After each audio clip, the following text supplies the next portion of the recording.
Welcome to On Par with the President. On our podcast today, I'm excited to be talking with Dr. Jose Aviles, Vice President for Enrollment Management at LSU. Currently in his fifth year at LSU, Dr. Aviles has built some of the largest and most talented and diverse student classes in the university's history. Over the last 2 decades, Dr. Aviles has intentionally served 8 different institutions, ranging from our country's most selective institutions to community college. His inspiration to serve students comes from his own experience as a first-generation college student. We're teeing off with Dr. Aviles. Let's get to know him a little better right now. Welcome. Good to see you. How are you? I'm doing well. Good to see you as well, sir. Let's get started from the beginning. You have an inspirational story because you're a first-generation college student. When did you realize you wanted to go to college? Well, it wasn't necessarily a straight line for me. I think I came to terms with the fact of going to college pretty late in my high school career. In fact, I was in my senior year when I finally really made that commitment. And part of that really was the fact that I didn't know anyone in my family. No one in my family had gone to college, and I didn't know anyone really in my neighborhood who had that journey. So it's not like I had any models around me of success. I characterize my high school years as largely being adrift, but enough to keep my head above water. And it wasn't until I met one of my most significant mentors at the college that I ultimately attended in New Jersey, Mr. Myers, who inspired me to think about, this journey of going into the academy and what it meant and what it means to be a college educated person in this country. Amazing. So there was one person who made a big difference for you. Yes, no question. I subscribe, philosophically to the perspective that no significant learning truly happens without a significant relationship. Because again, I went to largely under-resourced school in New Jersey. And I would say that guidance counselors largely would look at the potential of who we were, perhaps certainly students that were coming from my neighborhood, which were a low-income housing development in New Jersey, as students that largely would be tracked into some vocation if we were lucky. Perhaps going off to be a barber or mechanic or something of that nature. And it was Mr. Myers that was the first person in my life who, within the first few weeks of meeting him, said to me, "Jose, you're bright.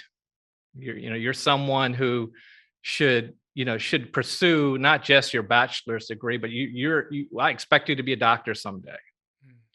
And there was, significantly different messages than what I was used to. And certainly I would say up to that point, I don't remember anyone calling me bright.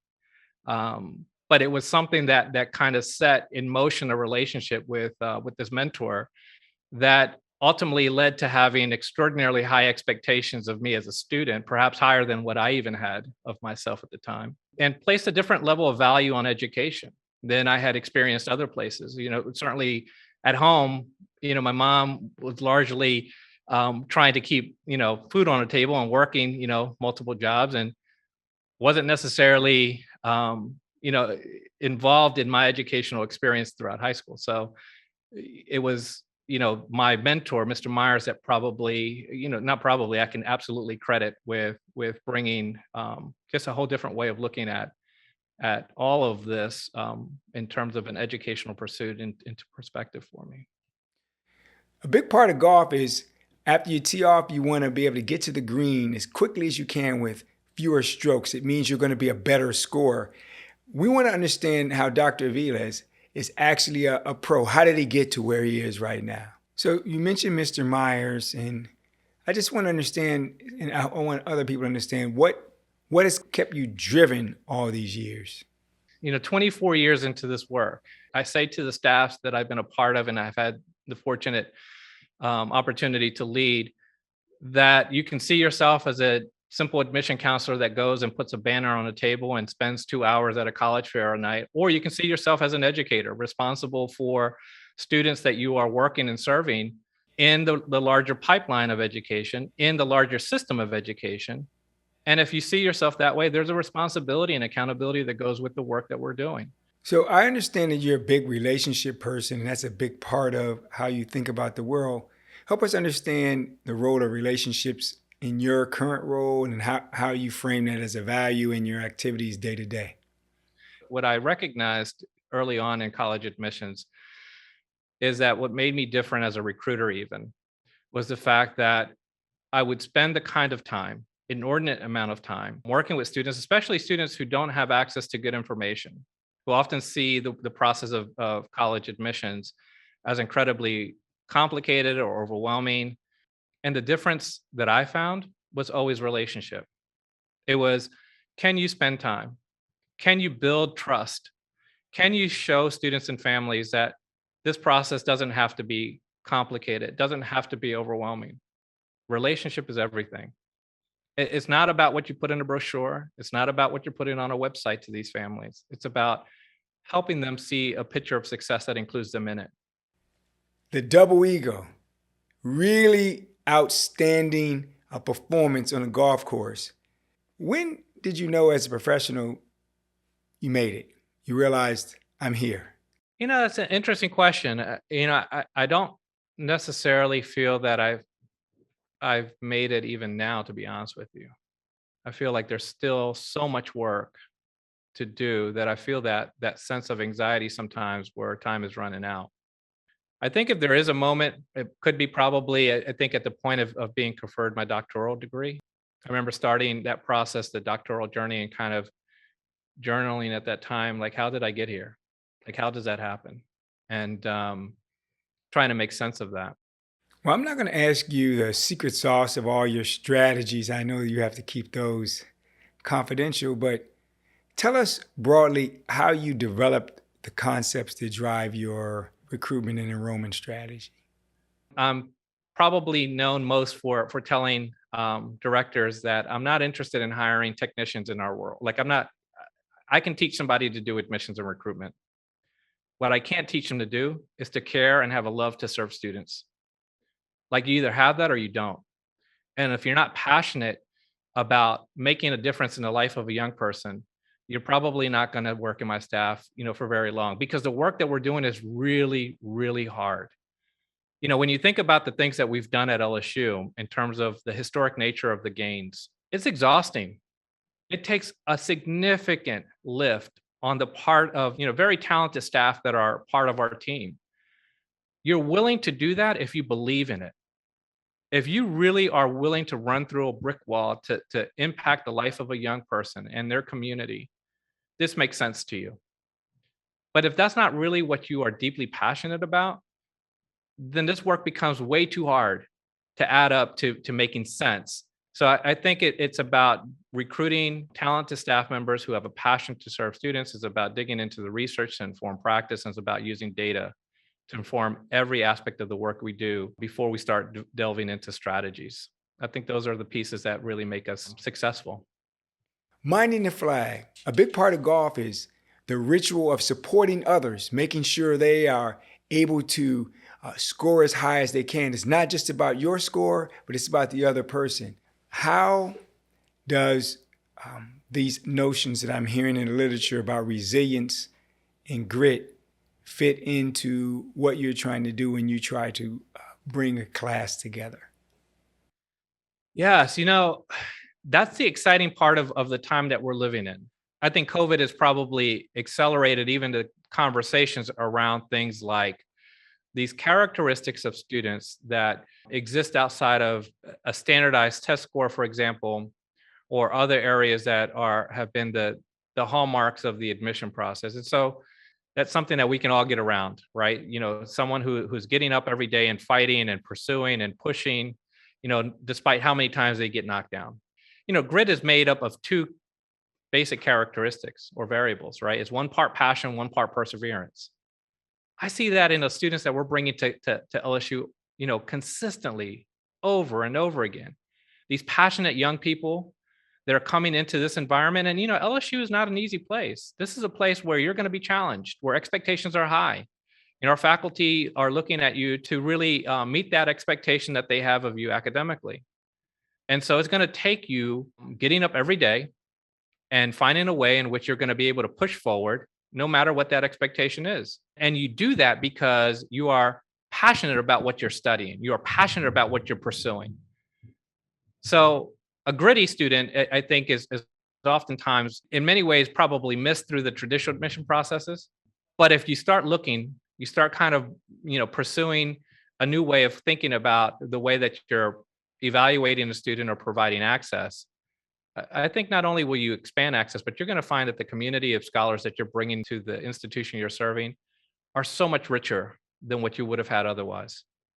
Wow. That was the best explanation of grit in that whole literature resilience that I've heard. Thank you for that. It's Hispanic Heritage Month, and you've been seen as a leader in expanding Hispanic growth in our student population here at LSU. What does that mean to you? Again, when you talk about points of pride, here's another one for me.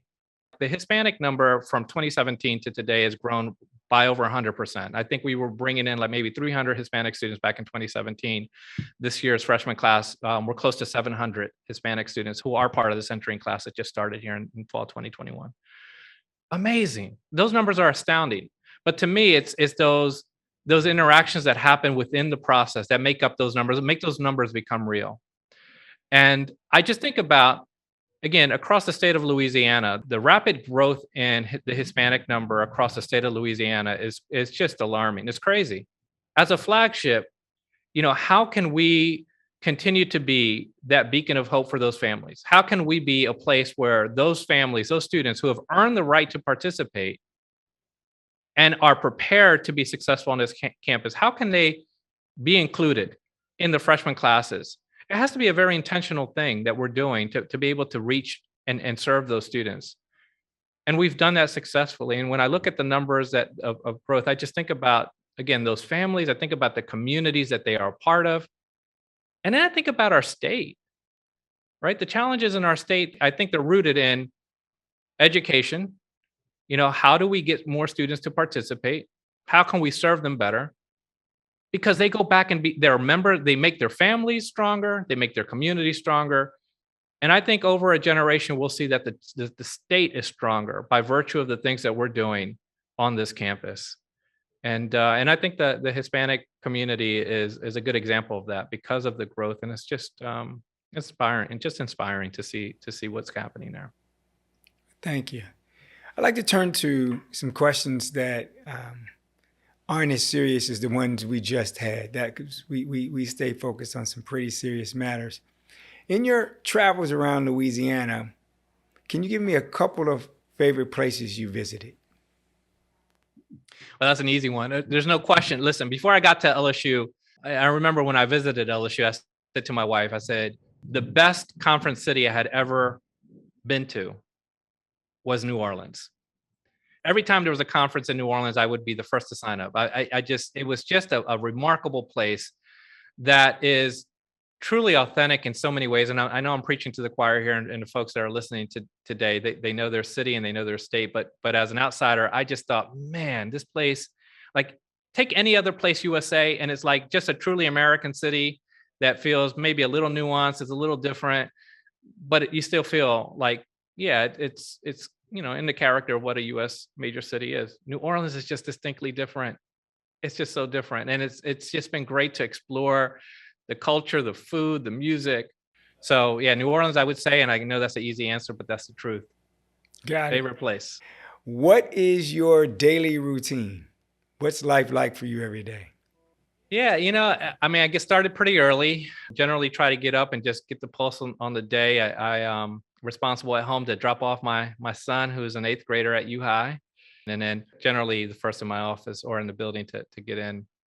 And, the first thing I do is I just open up the dashboards. I want to see what the data is telling us. What can I make sense of the day? Is there anything that, again, from my perspective, jumps out as something to kind of, double down on?